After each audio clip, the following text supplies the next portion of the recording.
Countless websites and books are published every year to help us manage our time effectively.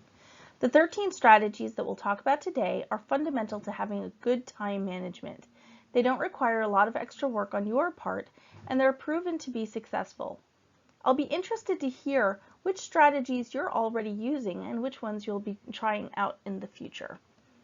For many community college students, college is something that you are doing in addition to work and family and other community activities. If this describes you, then you likely already have a few time management strategies like planners and to-do lists. Other community college students aren't quite so busy. Some students live at home with their parents and may work only part-time. These students are likely to be recent high school graduates, and they may not have had to develop strong time management strategies.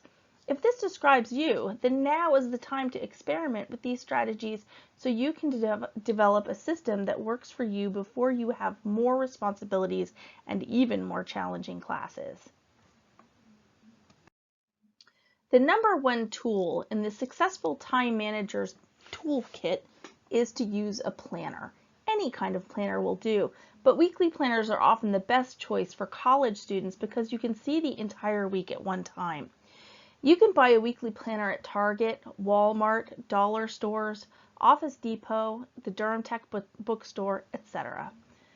If you look at your syllabi at the beginning of the semester and write down all of your test days and major assignment deadlines, then you won't be surprised 6 weeks later when you have 2 tests and a research paper due in the same week. Inevitably, you'll have multiple major assignments due in the same week. If you realize that early in the class, then you can plan accordingly and reduce the amount of stress you feel that particular bad week. Visual learners particularly benefit from color coding their planners. You can put all your tests in red and all of your homework in black, or you can put everything for math class in red and everything for Spanish class in black.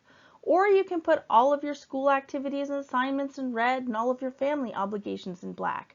What's important is that the system is deliberate and meaningful to you. The most important part is to look at your planner every day, maybe even several times a day, to help you remember upcoming deadlines. Why? This helps you avoid missing deadlines and being unprepared. The second strategy is to break up large tasks into smaller pieces. One reason why we procrastinate is because we are intimidated by big assignments. Sometimes instructors will want to see pieces of a big assignment. For example, your English instructor may require you to bring multiple drafts of a paper to class. However, other instructors only want the final product. It's up to you to decide when to write multiple drafts to complete the assignment. Say you have a 5-page sociology paper due in 2 weeks. If you look down at the bottom of the page, you will see some steps that you may break that assignment up into. In addition to researching the topic, writing an outline, and composing and proofreading drafts, what other steps might you add to this process? Breaking up larger tasks into more manageable chunks helps you avoid procrastination, but it can also help you feel a sense of accomplishment as you complete each of the tasks you've assigned for yourself. The third step is to set deadlines. If you break up big tasks into smaller chunks, then you will also need to set deadlines for yourself. When will you finish the first draft, second draft, etc.? Put those deadlines in your weekly planner and honor that commitment to yourself. If you slip up and miss one of your deadlines, then readjust your timeline and set new deadlines, but keep on going. One useful trick is to tell yourself that an assignment is due before it actually is. For example, if an assignment is due on Friday, some students will finish the assignment on Thursday. This is a great technique for avoiding those last-minute crises that often occur, like the printer not working, your child getting sick, or having to work late, etc. Why? Well, this helps you stay on track and it helps you avoid getting behind. It also minimizes stress, and that's something that you'll hear again and again. The better you are at managing your time more effectively, the less stress you'll have. When you manage your time more effectively and reduce your stress and test anxiety, treat yourself. Give yourself a night off from studying and go to the movies. Eat your favorite dessert. Be careful though, make sure that the reward is in proportion to the assignment. Don't buy yourself a new outfit every time you finish your homework, or you may end up broke before the week is out. Rewarding yourself within reason is a great way to motivate yourself to complete your tasks on time. When you make a plan to complete an assignment, you want to be realistic. Can you work 40 hours a week and take care of family and write a 20-page paper and prepare for a biology test all in the same week? Probably not. Or if you can, then your physical or mental health might suffer. You know your limitations and motivations. Be honest with yourself. Here's an example of a common unrealistic plan. Your 4-page psychology paper is due in an hour and you haven't started it yet. An unrealistic student might think that if he works hard for an hour, he could get an A on it, but that's not likely. Here's a more realistic plan. That same 4-page psychology paper is due in a week, so you want to work on it for an hour each night. You'd be much more likely to get an A on it then. Keeping your plans realistic helps you reduce stress, but it also helps you avoid bad news in your grade report or transcript. You don't want to see that grade and think, if only I'd given myself more time, I could have gotten a better grade. To-do lists are a great way to connect your long-term goals with what you do day to day. If you're a morning person, then get up a few minutes early and write out your to-do list before the hectic day begins. If you're a night person, then write your to-do list before you go to bed. Keeping a to-do list helps you stay focused on your goals while helping you avoid missed deadlines, and of course, it minimizes stress. Once you get into the habit of writing a daily to-do list, you have to decide in what order you'll complete the tasks. When you prioritize your to-do lists, consider the following questions. What is important? What is urgent? And what is both important and urgent? An urgent item on your to-do list might be to ask your instructor about a test that is scheduled for tomorrow. An important item on your to-do list might be to find out about financial aid for the next semester when the deadline isn't for a few months. If you rely on financial aid to go to college, then it's definitely important to you. And as the deadline approaches, it becomes more and more urgent. The items that should get completed first are those that are both important and urgent. Prioritizing your to-do list helps you stay focused on the tasks that are most important to you so that you can lead a proactive life. When we just react to other people's deadlines or expectations, we can't focus on our values. Question number 1 on page 205 of your ACA textbook is a good practice exercise. It gives you some practice in prioritizing the tasks in order to whether they are urgent, important, or both. Strategy number 8 is to seek help when you need it. Sometimes we overload ourselves with too many responsibilities in our daily lives. We get spread too thin and we need to ask for help. When we feel that coming on, it's time to take action. Consider delegating chores to another member of your household who can help you. Also, remember that when you sacrifice your schoolwork to do favors for others, you might fall behind in your classes and have trouble catching up. Learn to say no once in a while. Someone else will have to help your friend get a ride to work. Someone else will have to cook for the potluck this week. The world will keep on turning. Also, consider asking for help from the people around you who manage their time well. Look to your instructors and college counselors for advice on strategies that might help you. By looking for help managing your time, you reduce the chances of burnout from being overwhelmed and overworked. You help yourself minimize stress. Don't you have enough on your plate? Strategy number 9 is to schedule study time and free time. If you assume that you'll study whenever you have time, then you won't study regularly or enough. This is where the 2-to-1 rule comes in. Find 2 hours outside of class for every hour you are in class to study. For example, if you're in English 111, a 3-credit-hour class, then you should study at least 6 hours per week for English 111. This includes reading the textbook, reviewing the notes, working on assignments, etc.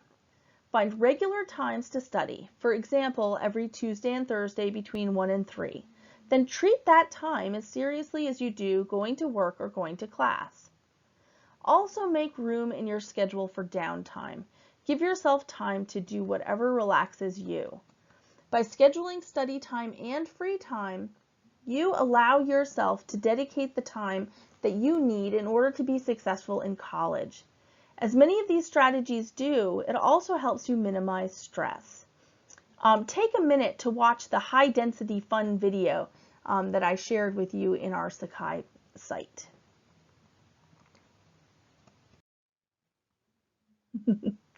Take a moment to think about this. Do you procrastinate? Why? We procrastinate for lots of different reasons. Sometimes we're intimidated by a big assignment, like we talked about earlier. Sometimes we don't like the subject or the instructor, so we can't motivate ourselves. Sometimes it's more fun to shop online or talk on the phone or hang out with friends. The first step in overcoming procrastination is to ask yourself, what am I avoiding? Why am I procrastinating? When you figure this out, the second step is to just do it. Whatever the task is, make yourself do it. Find a connection between the class you don't like and the career field you're going into. Think about how great it would feel to earn an A on the big assignment or in the class, and use that feeling as motivation. Whatever it takes, just make yourself do the work. It's as simple and as hard as that. This helps you refocus on the task that you should be doing without you feeling guilty, and it helps you stay motivated with your goals. Research tells us that people who regularly multitask have poor memories and can't concentrate effectively. Interestingly, people who multitask the most seem to be particularly bad at multitasking because they can't concentrate on any of the activities they are doing.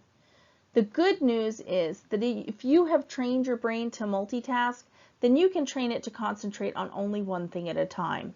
Turn off the TV, cell phone, computer, whatever electronic device that might distract you. When you stop multitasking, then you can finish your work more quickly and learn more effectively. So you don't have to reread the same chapter in your textbook that you read last week while watching TV. Turn the TV off, read and understand the chapter first, and then you can study your notes or create a self-test or do something else productive to review the chapter. You don't have to read it all over again. This helps you do your best work, it improves your concentration, and it helps you work more efficiently. The 12th strategy is to resist impulsivity. Impulsivity means acting on impulse, doing something as soon as you think of it. You might sit down to do your homework in Sakai, but you see that you have a new email, so you check it. One of those emails is about your friend's birthday this weekend, so you realize that you have to get her a gift. You go to her Amazon wish list and you remember that she wants to go to the beach with you. Next thing you know, you're looking for summer vacation spots, an hour has gone by, and you never looked at Sakai. This is impulsivity. There are several ways you can address that. The first is to keep an impulse log. That is just a notepad, to-do list that you keep beside you when you're working. As things arise that could distract you, write them down on the notepad to do later and then get back to work. As you notice what kinds of things usually distract you, shut them down. If it's your phone, turn it off and put it in another room. If it's social media, consider using a social media blocker like Freedom or Work Mode. These apps prohibit you from looking at social media apps or sites during a particular time period so that you can stay focused on your work. Also, schedule very limited breaks and stick to your schedule. These strategies help save you time by keeping you on task. This helps you work more efficiently and it helps you improve concentration. Our 13th and final strategy is to stay healthy. But why talk about staying healthy as part of a discussion on time management? Well, because getting enough sleep and eating healthy foods can be time consuming, but they can also help you concentrate and make better use of your study time. We all need different amounts of sleep to be our most productive selves, but in general, adults should get 7 to 8 hours of sleep each night. There's lots of information online from reputable websites like WebMD. We repeatedly hear on TV and read in magazines about how caffeine can help you stay alert and can help you concentrate, but too much can make you jittery.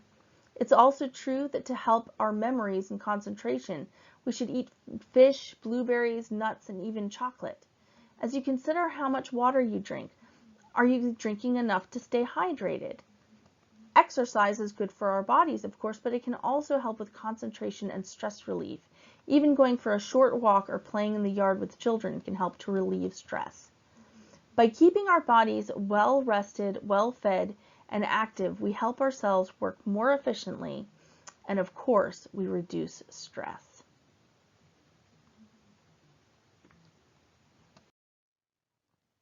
Now that you have heard about 13 strategies for time management, look back over your notes from today. Which of these strategies are you already using? Which ones would you like to try to use? And do you use any strategies now that we haven't discussed here?